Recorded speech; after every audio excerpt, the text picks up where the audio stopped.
follow rules, we not like the rest. Type to break a record and won't break a sweat. Heard your last attempt, we wasn't feeling that. It's over, ain't no overgain, it's time to bring the feeling back. Beautiful, yes, there you go. We don't follow rules, we not like the rest. Type to break a record and won't break a sweat.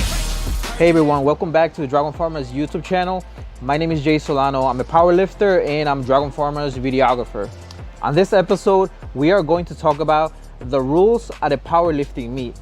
But first, let's talk about the difference between equipped powerlifting and raw powerlifting. Now, equipped powerlifting is using more gear, more equipment to help you lift more weight. For example, knee wraps, a squat suit, a bencher, a deadlift suit. That's the type of gear that is allowed for equipped powerlifting. Now, what I do is raw powerlifting. That's the only type of powerlifting that I've done since I started. It basically means using the least amount of equipment to lift the weight. So what is allowed is just knee sleeves, wrist wraps, and a singlet, and a belt, of course. Now I am going to show you the gear that I use. We're gonna go upstairs, we're gonna eat, I'm gonna show you that, and then we're gonna go to the gym. We're gonna go to my home gym again, Boyne Barbell Center, and I'm gonna take you throughout the whole squat workout. Right now, as of right now, today is Monday, we are 13 days away from the Arnold. So today is going to be my last heavy squat single. So I'm aiming something in the 580s. So it's gonna be exciting to take you throughout the whole training. First, let's go upstairs and let's eat. So like I said in the first episode, as a powerlifter, I really focus on eating at least 3,000 calories a day. And for example, on this meal, just a pre-workout meal, it's something simple, just chicken, but look at all the rice. This is probably like almost maybe 100 grams of carbs just in this meal. So we're gonna need it for today's workout. We're gonna eat this, and then we're gonna talk a little bit about the powerlifting rules, and then we're gonna head to the gym. Typically when I'm getting ready to the gym or I'm driving to the gym, one of the things that I really like to do is listen to a podcast, specifically a powerlifting podcast, just to really know what's going on in the powerlifting community, because sometimes it's so hard to keep up with everything. So it's nice to just sit in the car and listen to somebody talk about it. And the podcast that I always listen to is Two White Lights by Angelo Fortino. So part of the rules at a powerlifting meet is having the right equipment. So specifically for raw powerlifting, since that's what I do, I'm gonna show you guys the gear that I use. So we can start with knee sleeves. And typically when people hear the term raw powerlifting, they assume that it's basically with nothing, no type of help, but that's not the case. This is considered raw powerlifting. And of course, we have the belt, we have the wrist wraps, we have deadlifting slippers, and the last thing is squat shoes. Now for me, I like to squat, and my squat performs better on a flat surface. I don't need a heel or anything like that. So for me, this has been the go-to squat shoes for the past 2 years already. And one of the most important things, it's going to be the singlet, and this is the one that I have. Another small requirements for a powerlifting meet are, when it comes to the underwear, you can't wear anything that has that's covering your legs. So everybody has to go with the good old tighty whities. And for deadlifts, you really just need a sock that goes up until your knee. And for squats, I mean, the socks don't really matter. They just can't be touching your knee sleeves. So that's about it. As you can see, the equipment is not a lot, but that's all you really need for raw powerlifting. When we get to the gym, I'll go more in depth about the exact rules for each lift. But right now, I'm just gonna walk you through basically what happens the day of the meet. So, for example, I'm gonna compete on Sunday, March 6th. Check-ins and weigh-ins are at 12. So after you go to the location, they check to make sure you have the proper equipment, they weigh you, and then you have 2 hours. You have 2 hours to eat and start warming up until lifting starts. So other federations are 24 hours, but this federation, the USAPL where I compete, it's 2 hours. And also at check-ins, you have to give them your first attempts, which are also called your openers for squat, bench, and deadlift. And once you start lifting, after you perform your opener, you can only go up, or if you failed a certain weight, you can repeat it, but there's no such thing as lowering the weight. So this is a reminder for anybody who plans on competing. Your openers should be something that you can hit for a good 3 reps on any given day. It's just something to set the tone of the meet, to have something on the board.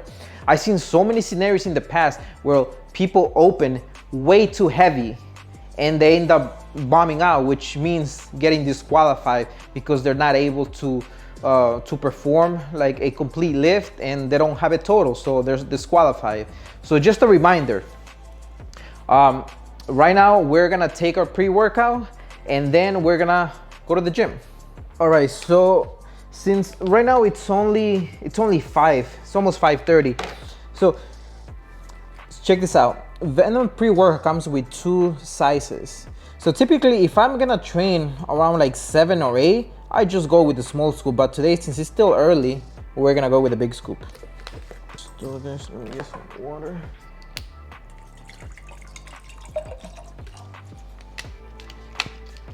And I'm actually not afraid to take the pre-workout right now because the gym is only like 10 minutes away. So, and there's no traffic, I checked. So we're gonna be there very quick. And Dr. Fear, this is what we're gonna use during the workout. When we just feel tired and we feel dehydrated, that's when we're gonna start drinking Dr. Fear.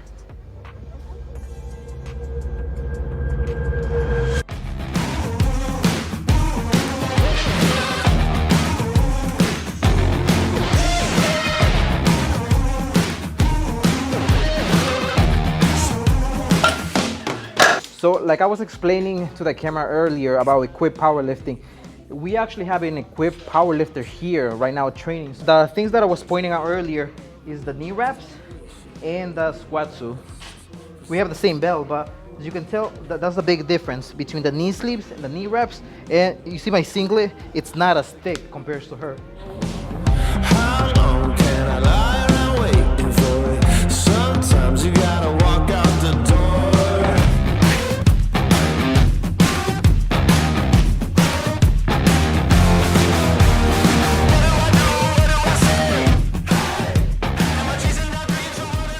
So that's what I was explaining earlier, the big difference between equipped powerlifting and raw powerlifting. Now, I've never done equipped, so I'm not very familiar, but it was a good thing that we actually had somebody show you the difference when it comes to the gear. So the singlet is just a lot thicker than just the regular one. Okay, now let's talk about the rules of a squat at a powerlifting meet. Now with a squat, there is a couple of rules. Well, first of all, there's gonna be 3 judges. 2 on each side, which are the side judges and the head judge right in front of you. You have exactly 1 minute to walk up to the rack and get the bar away from the rack. Okay, so we have a fellow USAPL powerlifter here, Sean. I'm gonna pretend to be the head judge and he's gonna show you guys how to perform a proper squat. Okay, so platform ready. Okay, so me as a head judge, I have to wait until the bar comes to a stop, like it's not moving at all. So he's gonna wait for my start command. So I'm gonna go ahead and say start. And after he comes up, I have to make sure everything's locked, the knees, everything's locked, the bar is not moving, and then I'm gonna say rack. And it's that simple. Now, one of the biggest mistakes that I've seen, especially from beginner powerlifters, is start the squat without waiting for the head judge to give you a command. They will just walk up to the bar and start squatting right away and then re-racking it. you have to wait for those two things, the start command and the rack command. Of course, the most important thing about the squat is depth. So a lot of people assume that they need to go ass to grass in order for the lift to basically count, but that's not the case. As long as the top of your hip it's lower than the top of your knee, that counts. So for example, right there, the top of the hip is below to the top knee, and that's all you need. So we're still warming up. Right now I have 451 on the bar. I'm gonna continue to do singles until I get to around, I'll say 540.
Okay, so that 584, I feel like it was a perfect RP9.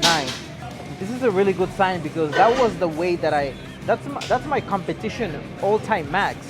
So honestly, I feel like this can be a second attempt at the Arnold. We still have to do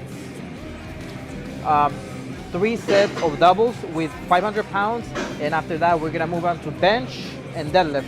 And then as we go on, we're gonna talk a little bit more about the rules for bench press and for deadlift.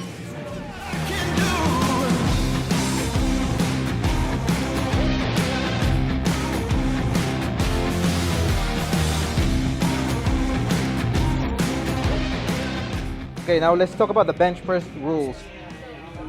I think this is probably the one that has the most commands. So let's start with approach the rack and the bar and get it off the rack. Once you do that, you have to keep your elbows locked and wait for the head judge to tell you to start the lift, and the bar has to touch your chest and come to a stop. Once he does that, he's going to tell you press, and then once you're back up here with your elbows locked, the judge is going to tell you rack. So yeah, it does have a little bit more commands. So we're gonna give you guys an example. So he's going to perform a bench press like you should at a competition. Platform ready.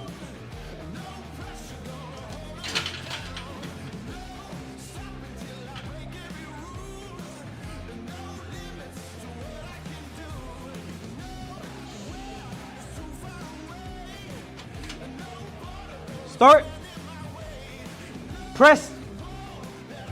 Rack.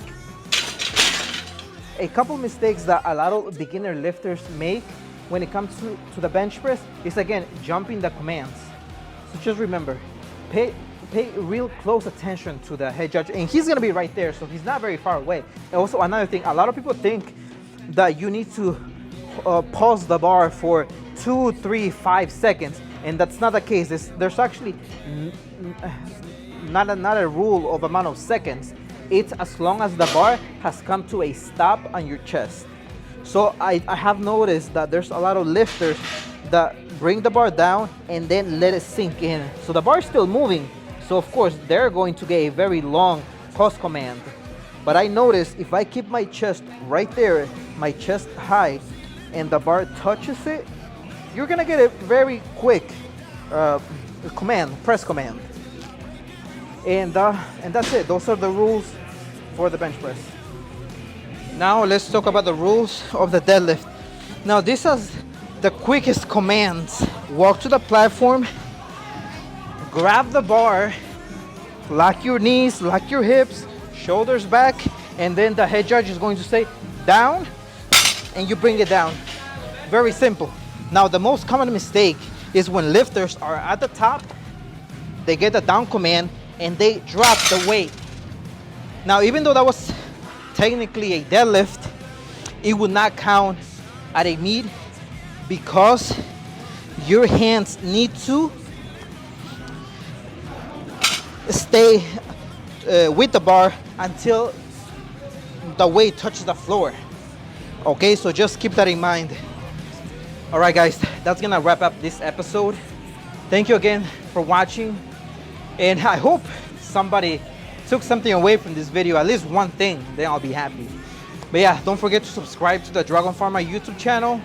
Thank you again, Dragon, for giving me the platform to share my powerlifting journey. And that's it. We'll see you guys in the next one.